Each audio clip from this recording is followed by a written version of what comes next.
En el día de hoy manejaremos los derechos fundamentales. Son también conocidos como los derechos de libertad. Son aquellos que se configuran como una de las formas de la participación de los individuos, ya sea bien objetivos o colectivamente en los procesos de formación de la voluntad popular. El fin principal de los derechos fundamentales es la protección de la libertad, la seguridad, la vida, la integridad física y moral de las personas, inspirada en la concepción individualista, cuyo fin primordial es evitar que el Estado invada o agreda ciertos atributos del ser humano. En este capítulo sobre derechos fundamentales contienen 30 artículos, de los cuales su mayoría son nuevos en nuestro ordenamiento constitucional. A continuación nos referiremos a algunos de ellos. El derecho a la vida. El artículo 11 nos habla del derecho a la vida. Dice: no habrá pena de muerte. Este artículo sale producto de la protección a las series de masacres que se venían ocasionando a los indígenas, a los sindicalistas, a los dirigentes políticos y cívicos. El artículo 12 nos habla del secuestro. Dice: nadie será sometido a desaparición forzada ni a tortura cruel o degradante. La Constitución en este artículo protege la libertad de todos los seres humanos. El artículo 13 ya nos empieza a hablar de la libertad. Libertad es ser libres e iguales. Todos somos iguales y no podemos ser discriminados por razón de sexo, raza o condición social. El Estado debe de vigilar para que esa igualdad sea real y efectiva y se dé para todos los grupos, incluso a los grupos en condiciones más débiles y desprotegidos. El artículo 14 nos habla del reconocimiento de las personas. Es necesario recalcar que existen dos clases de personas: las personas naturales, que son todos nosotros, Pedro, María, Juan, y las personas jurídicas, que son las entidades. Una persona jurídica es todo ente capaz de ser sujeto de derechos y obligaciones. Este artículo nos habla del reconocimiento a las personas jurídicas. El artículo 15 nos habla del derecho a la intimidad y al buen nombre. Este artículo hace relación a las dos clases de personas: las personas naturales y a las personas jurídicas. Las personas naturales no se le puede abrir su correspondencia ni su correo a menos que sea por una orden judicial. A las personas jurídicas se les permite esa violación del derecho a la intimidad siempre y cuando se trate de los efectos tributarios. En este caso, el Estado le exigirá a las empresas la presentación de los libros de contabilidad. El artículo 16 nos habla del libre desarrollo de la personalidad. La diapositiva nos muestra claramente que todas las personas tienen derecho a demostrar su personalidad. El artículo 17 es una prohibición. Se prohíbe la esclavitud, la servidumbre y la trata en toda su forma. Es necesario distinguir que cuando se habla de esclavismo, se habla de la época esclavista, en donde los esclavos no se consideraban seres humanos, sino cosas, le pertenecían al señor esclavista. La servidumbre es de la época feudal, en donde ese era una especie de esclavo que cambiaba de condición. El señor feudal le daba un pedacito de terreno o de tierra a ese siervo para que él con esa manutención alimentara a él y a su familia. Y la trata, que nos habla la Constitución, es la trata de ser humano. Se prohíbe en todas sus formas.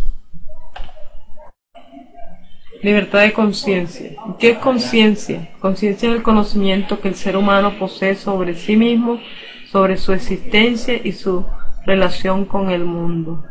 De conciencia nos han hablado los antiguos. Sócrates decía que era un yo que tenemos todos los seres humanos y que nos entra a distinguir entre lo bueno y lo malo. La diapositiva nos muestra el Papa, es decir, la Iglesia Católica. Hoy por hoy se le permite a todas las personas escoger su religión sin distinción de ninguna clase de religión. La libertad de expresión que nos explica o reflexiona la Constitución es la libertad de información o de los medios de comunicación. Esta libertad que dan los medios de comunicación deben ser veraz e imparcial. En caso de que con esa libertad entren a dañar a alguien, se les permite la rectificación y no habrá censura. El artículo 21 nos entra a hablar de otra clase de derecho, el derecho a la honra. ¿Y qué es honra? Honra es el respeto o autoestima de una persona. El 22 es el derecho a la paz. La paz es un deber y es de obligatorio cumplimiento. Miren el símbolo donde nos demuestra universalmente el símbolo a la paz.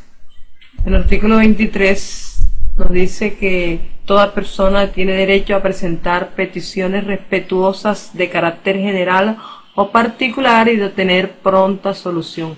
El término del derecho de petición es 15 días. El artículo 24 dice que toda persona tiene derecho a circular por todo el territorio, a entrar libremente y residenciarse en cualquier parte sin restricción. El artículo 25 nos explica el derecho al trabajo. El trabajo es un derecho y es de obligatorio cumplimiento. El artículo 26 nos habla de una libertad. Ojo, que la libertad es la que le permite a las personas escogerlas por su libre albedrío, mientras que el derecho es obligatorio. La provisión nos dice que no. Este artículo 26 dice la libertad de escoger profesión o oficio. El Estado debe vigilar esos títulos. Las profesiones se acreditan por medio de formación académica. Los oficios no requieren de formación académica, salvo aquellos que impliquen un riesgo social.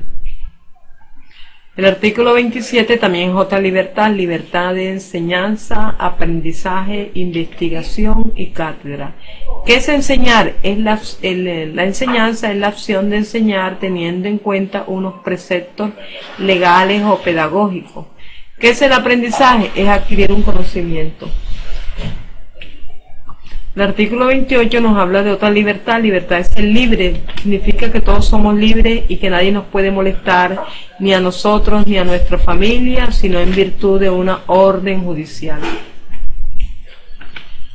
El debido proceso, artículo 29, son las etapas o procedimientos que debe tener todo juez o tribunal o cualquier funcionario. En él marca unos principios. Toda persona se presume inocente hasta que no haya sido vencida en juicio. Tiene derecho a designar un oficio o que el Estado le designe uno de oficio.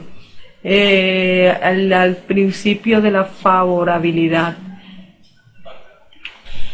Artículo 30 nos habla del habeas corpus, cuerpo libre. Quien estuviere privado de la libertad y creyere que es inocente, no se le haya denunciado ni se haya puesto a disposición de ninguna autoridad, tiene derecho a solicitar su libertad en el término de 36 horas. El artículo 31 nos habla de las sentencias. También es un derecho. Dice que las sentencias pueden ser apeladas o consultadas, pero que en ningún caso el superior puede agravar la situación cuando el apelante es único. El artículo 32 nos habla de la flagrancia. El delincuente sorprendido en flagrancia puede ser perseguido por cualquier persona y puesto a disposición de la autoridad, pero si es la autoridad la que lo viene persiguiendo y éste se esconde en su propio domicilio, la autoridad podrá penetrar para hacer efectiva la captura. Si el delincuente se esconde en el domicilio ajeno, es decir, el del vecino, se requiere el permiso del dueño de la casa. El artículo 33 nos explica que no estás obligado a declarar contra tus parientes dentro del cuarto grado de consanguinidad, segundo de afinidad o primero civil. Es necesario, a través de un ensayo, investigar qué es cuarto grado de consanguinidad, qué es segundo grado de afinidad y qué es primer grado de consanguinidad. El artículo 34 es una prohibición. Se prohíbe el destierro.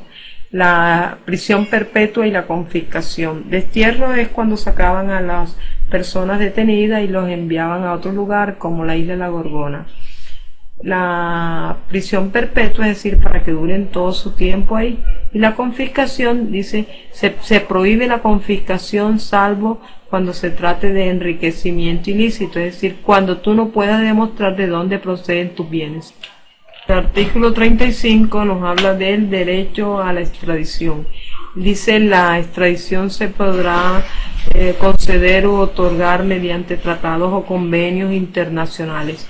No habrá extradición cuando se trate de delitos políticos. En la diapositiva vemos a una persona quienes lo están extraditando y lo están enviando a otro lugar. El artículo 36 nos habla del derecho al asilo. Un derecho al asilo se permite en Colombia de toda clase de asilo. El asilo político, el asilo de internar a una persona o en un lugar para que dure sus últimos años ahí. El artículo 37 nos habla del derecho a la reunión. La reunión puede ser siempre y cuando esta reúna unas características, que sea pública y pacíficamente. Se permite el derecho de asociación. ¿Cuál asociación? Los que las personas pueden hacer en sociedad. Formar sociedades anónimas, colectivas, en comanditas, de hecho, etc. El artículo 39 nos habla de otro derecho, el derecho de conformar sindicatos. ¿Quiénes pueden conformar sindicatos? Tanto los empleadores como los trabajadores pueden conformar sindicatos. ¿Cómo se constituyen? Dicen que se constituyen con la simple acta de constitución.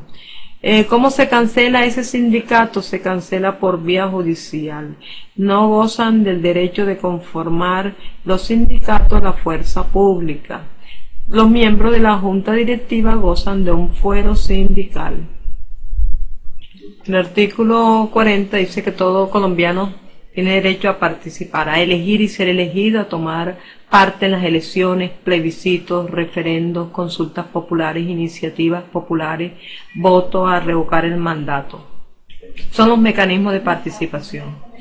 La Constitución es obligatoria en todas las instituciones públicas o privadas. Será obligatorio el estudio de la Constitución. El Estado ha querido implantar la Constitución en forma obligatoria para que todo profesional y de cualquier perfil tenga el conocimiento de la Constitución y conozca sus derechos, principios fundamentales.